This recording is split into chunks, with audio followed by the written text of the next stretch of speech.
Good morning, everyone. Jill here with North Texas Vegetable Gardening, canning, recipes, a little bit of everything. I'm going to show you guys what I keep in my truck in the event of an emergency that I may have to walk home. There's so many things going on in the world right now that are unsettling, needless to say. There's a lot of political uproar. There are the coronavirus. I mean, all kinds of things going on. This is something that I've done over the years, and honestly I'm a little bit uncomfortable making this video, but I'm going to go ahead and make it in hopes of helping some of the ladies out there on preparing an emergency kit for their car or truck, so if they have to walk home, they can get home safely. So let me show you what I got. Before I get started, I want to explain that you can leave any of this out or you can add things to it. If you guys have any ideas, go ahead and comment below and tell me what some of the things that you have in your backpack or your emergency pack in the event you have to walk home. But let's get started here. So first off, I want to show you that I have some emergency blankets here. I got these from Emergency Essentials. These were very cheap. I think that they were like $1 a piece. And these are those silver blankets that you see whenever there's an emergency on TV and they're trying to take care of mass casualties in the event of like terrorist attacks and stuff. But I keep these on hand for warmth during the winter or for even shelter. The good thing about these is you can use this to keep yourself warm, but you can also use it as a rain shelter if you have, you know, rope or tape or something like that. So this is the rope that I'll keep under the seat of my truck. This is good for all kinds of things, needless to say. This can help use this to make me a shelter, tie off the ends if I need to. I keep a pair of work gloves. This is also good if I have a flat tire or something that I can use these. I keep some general hygiene items. I keep a toothbrush and I keep a little miniature thing of toothpaste. I keep snacks on hand in case I need to have these as I'm walking to get home. You can put any kind of snacks you want in your backpack or your emergency duffel bag. It's really up to you. Just make sure you check them and you change them out if they are not a long-term shelf item. Water, you also want to keep enough drinking water on hand. But in the event that I'm going to run out of my bottled water, I keep an old army canteen on hand so that if I come across a creek or a pond or something, which we have a lot out here in Texas, I can fill this up and use my life straw. These life straws are great. It filters quite a bit of water from lakes or streams, and this has a long shelf life on it, and I can use this along with my canteen to fill and get fresh, clean water. A couple of tools that I may use. I have this duck knife that a friend gave me years ago, and this thing is very sharp. It's got a serrated edge right here, and it's got a very sharp edge here, and I keep this next to my seat. This is a utility knife. Like I said, it's a ducking knife, but it's perfect for me. And it has a belt loop on back. And so speaking of, you want to make sure that you have a change of clothes in your vehicle. I keep a pair of jeans, tennis shoes, and a pair of boots, and I keep short sleeve shirts, and I keep long sleeve shirts, and make sure that I have clothes that fit the weather. A belt is one thing you want to make sure you have because you're going to want to put this on your belt along with maybe this canteen so you don't have to carry it. A couple of other things that I have is a multiple utility tool. You can get these anywhere. You can get the cheap ones, you can get the expensive ones, but you can see it has all kinds of handy tools that I may need, and it's very lightweight. I can put this in my pocket or I can put it in my backpack.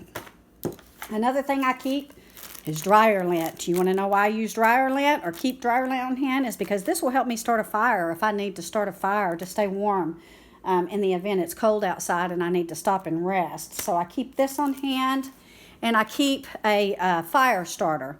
So here, sorry. This is a fire starter that we got from, I think, Academy, and I keep this on hand. This will help you start, especially with that dryer lint. And just a little bit of kindling. Let's see, what else do I have? I keep toilet paper, and ladies, you don't want to forget your sanitary items. This is not only good for ladies during a certain time of their life, but it's also a good bandage that you can use. And so this is good for blood absorption, and it will help you if you have any kind of medical tape to wrap around a wound to help you clot that or keep it clean as you're traveling. So you also want to keep ponchos. I keep a rain poncho on hand. I have this one, and then I have one of the clear ones. I keep the moist wipes. These are for bacteria, to keep your hands clean. This is an excellent thing to always just keep in your car, especially right now, so that you can keep your hands sanitized. Another thing that you might find quite interesting is wasp and hornet spray. This is not just for wasp and hornet, ladies. This can also be used in self-defense. This will shoot up to 22 feet, and it's dead aim, let me tell you. And if you were walking home and encountered any kind of danger, an animal or even a person, you could aim this right at their face and use this for your self-defense. And trust me, it's enough to hurt them bad enough to help you to get away and get safe. So another thing that I keep, these are little nuggets of paper towels. They are coin towels.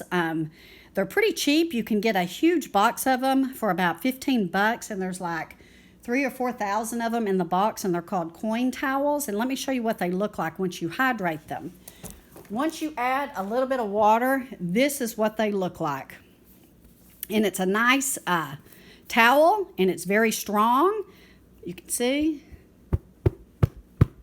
it doesn't tear, and it's just something good to have, that even if you just put a drop of water on it, that you can use this to keep your hands clean and clean any wounds, or just, for convenience.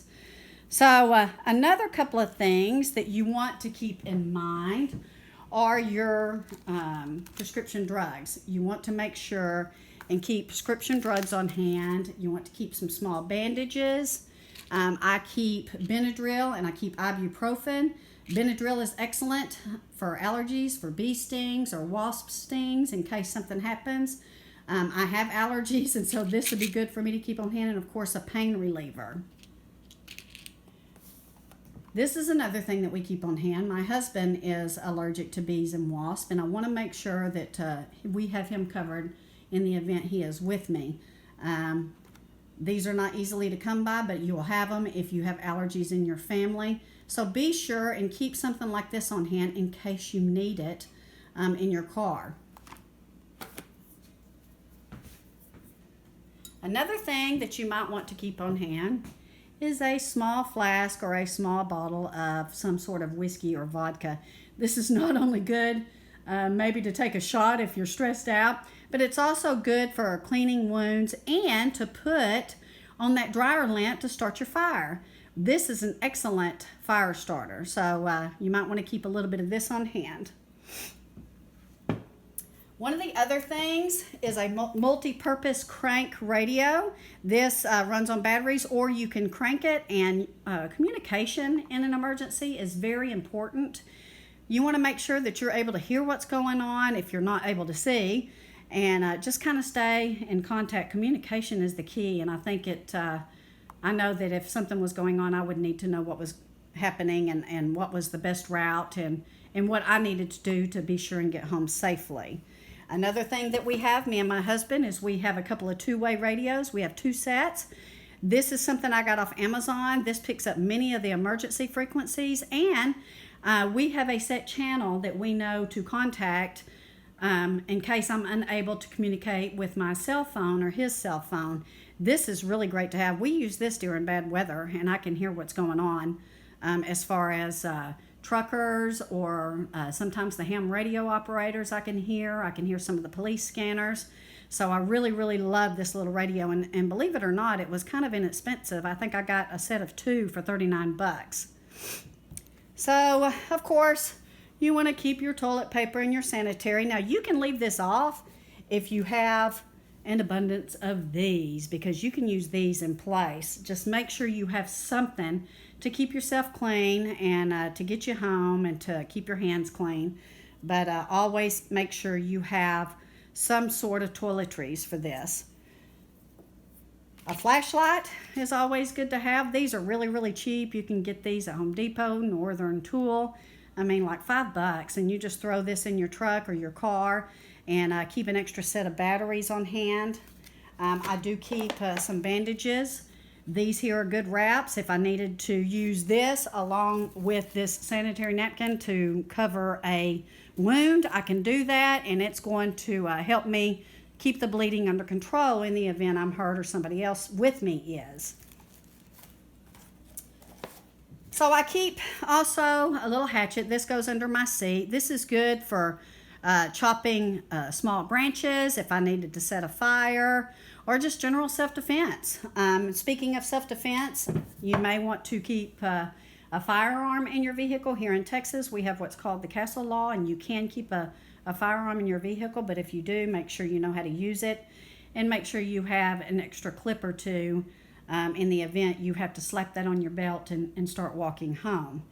So as you can see, we have a little bit of everything here to help me get home, or even if my husband is home, to help him get home, or even if my husband is with me, to help us get home and be safe. So you want to keep maybe a trash bag with you. This is good for shelter. It's good for laying on the ground if the ground is wet.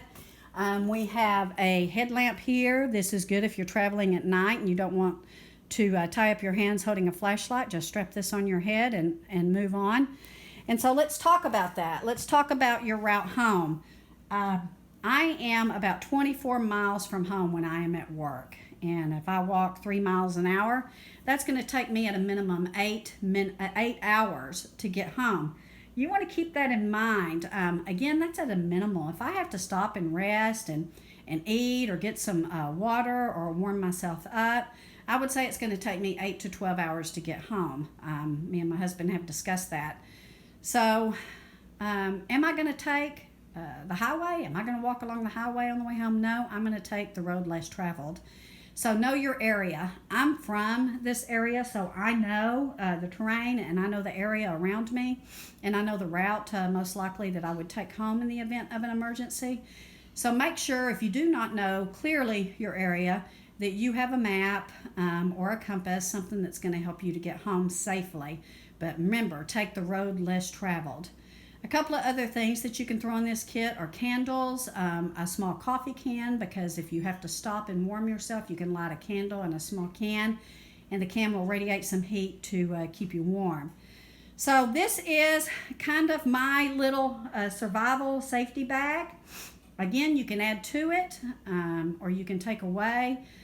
Believe it or not, I can fit all of this in a backpack that I can carry. I'm small framed, but this is something I can carry. And I'm going to show you one of the things I'm going to do to keep it all waterproof and compacted a little bit. So to condense down my pack, I've taken what I can and I have vacuum sealed it. This not only keeps it compacted, but it also keeps it waterproof. So I'm all set here. Last but not least, for my little pack, I carry my little New Testament. The Gideons handed these out when I was like in 6th grade, and I think they still do in other places, but I hang on to this right here because you never know. So you want the word of the Lord with you at all times. So the bottom line is make sure you have what you need to get home if you have to get home by foot. Am I a survivalist? No, I don't think so, but I do want to survive, and I will try to prep as much as I can and make sure that I have what I need in the event I have to trek on home. Stay in contact with your family members. Make sure that you have the little necessities. Again, you can take away or add to this kit what you would like, but for me, this is what I need, and so I hope that nothing ever happens, and I hope I never have to use anything like this. But I would rather have it and not need it than need it and not have it. So thank you for watching. We got lots more gardening videos coming up. Stay tuned. We thank you for subscribing to the channels. We just recently reached 5,000 subscribers. We appreciate each and every one of you. If you like this video, click the thumbs up and give us a like and subscribe to our channel. Again, I know this is a little bit off our platform, but it was kind of heavy on me. to make sure that I put something out there for the ladies and help them to understand what their options were in the event they had to walk to get home. Heaven forbid anything happens. Thank you. God bless. Have a wonderful weekend, and we'll see you soon.